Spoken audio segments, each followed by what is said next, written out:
Welcome back to a brand new video, everyone. More than likely, you all know that I'm doing a new Bible series called Where Is He? So today we will begin that series with the book of Genesis.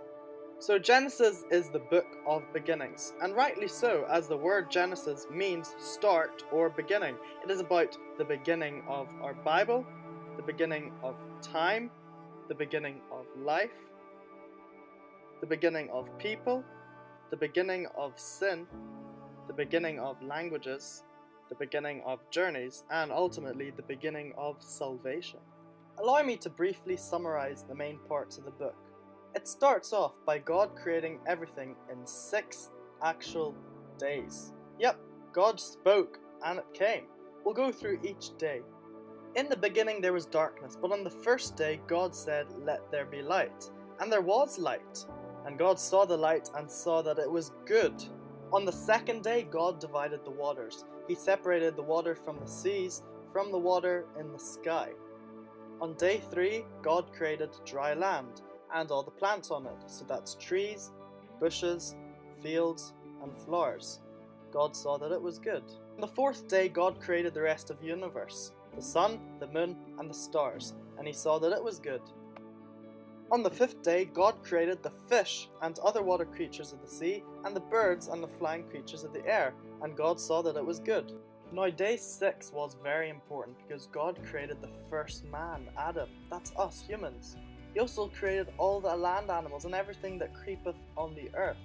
God saw this and saw that it was very good.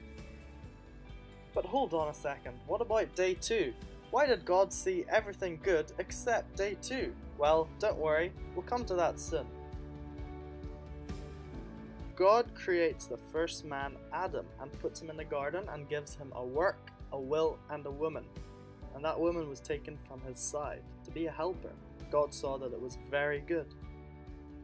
But unfortunately, as I'm sure you already know, Adam and Eve eventually lost their fellowship with God. God had given them a simple rule: do not eat of the tree in the middle of the garden, the tree of the knowledge of good and evil. But Eve was deceived by a serpent, which was being controlled by the devil, God's enemy. Perhaps we'll do a video about him another time. Eve ate the fruit and then persuaded Adam, her husband, to eat it.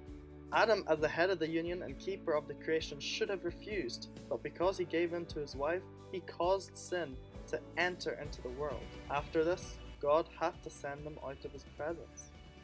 God did, however, give a promise that Adam and Eve would be fruitful and be the first parents, and down the line in many years to come, a man would be born and deliver the world from sin. But from that point on, all descendants of Adam and Eve were born rebels. Let's now fast forward to a stage when the world had been populated. Things were as bad as they could get. God looked down on the world and wasn't happy with what he saw. He was grieved at heart because he had to punish the world. But there was one man called Noah, and he found grace in the eyes of God. He was the only one righteous in his generation, and God chose him and his family to start a new nation. God instructs Noah to build an ark, a big boat, and gives every detail. Noah and his family obey and fill the ark with 2 of every kind of animal. Then they all go into the ark, and God shuts the door. The rain soon comes down, and the waters of the deep burst out. Everything outside the ark perishes. Remember in day 2 where it talks about the waters above and the waters below, and God doesn't say that it is good? Well, one explanation could be that God doesn't like division and only said good when land was introduced, that things weren't good until they were complete. Or perhaps God knew that the firmament of water would one day fall in judgment over the earth. And perhaps he didn't proclaim it as good because he knew that it wouldn't stay there for long, and the reason he put it there in the first place was to be to judge the world in a coming day when they would rebel. God doesn't delight in destruction, but judgment is necessary. Noah and his family and the animals in the ark survive the flood thanks to God's provision for them. The ark rests on top of a mountain after the earth dries, and they come out of the ark into the world to start afresh and to be fruitful and to be multiplied. They offer sacrifices, and God gives a promise to never again destroy the world with a flood.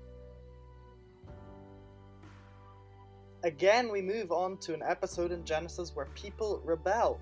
The generations after the flood stuck together and were unified as one great power, which isn't necessarily a bad thing. However, they had left God out of their plans, and they thought they could reach heights they couldn't. They started a project to build a tower to show off their greatness, but God shatters their plans and causes confusion. This is when God causes people to start speaking in different tongues and languages. With this came absolute chaos, war, and scattering. Groups and individual nations were formed, and the population dispersed throughout the globe. Later on down the line, we meet a man called Abram, whose name later on gets changed to Abraham. God tells Abraham to go and live in a tent in the wilderness, to leave his home, and promises him a great nation. Abraham and Sarah are very old, but they have faith in God, that God would provide them children outnumbering the stars, God promises. But they grow older and still no children. Abraham had faith. All he had was God's word, but that was all he needed. Throughout Abraham and his wife's travels, I want to mention an interesting pattern I saw. Abraham and his wife are in Egypt, and in order to protect Sarah from being taken from him and to save Abraham's life, they tell Pharaoh, the ruler, a lie, that she's actually his sister. Now this doesn't work, and Pharaoh covets Sarah and takes her for himself. God sends plagues until the truth is revealed, and Sarah is allowed to go back to Abraham, and they leave Egypt quickly. One may think that Abraham would have learnt his lesson from this event, but no! Later on, Abraham meets King Abimelech, and they tell him the exact same lie for the exact same reason. No surprise, it was all soon exposed. In fact, later on, Isaac, Abraham's son, does the exact same thing with King Abimelech.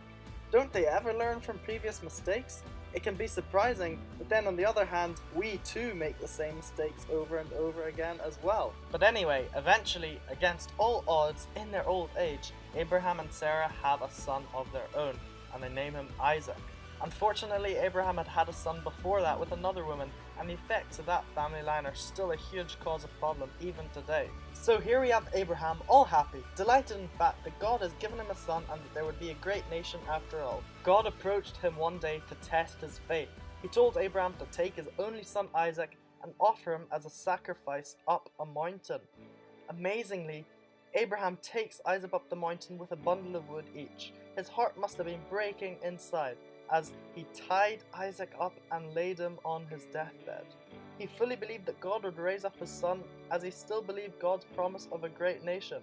Before he struck the boy with the knife, a voice from heaven instructed him not to lay a hand on the lad, that it was only a test.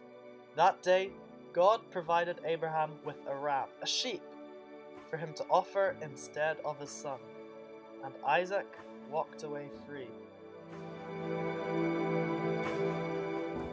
Let's move quickly down to a boy named Joseph. Joseph's father, Jacob, was actually a son of Isaac, who was the boy that was offered. Jacob had 12 sons, and his youngest two were called Joseph and Benjamin. These two boys were special to him because they were from his favourite wife, Rachel. Yes, unfortunately he had two wives, which was never God's plan, believe me. Rachel had died when delivering Benjamin, so these two were extremely special. He gave Joseph a beautiful, colourful coat, and this made all the other brothers jealous.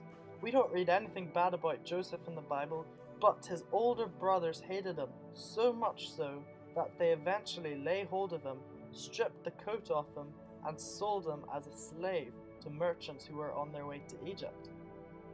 They lied to their father and informed him that a wild animal had killed Joseph, and it nearly broke Jacob's heart.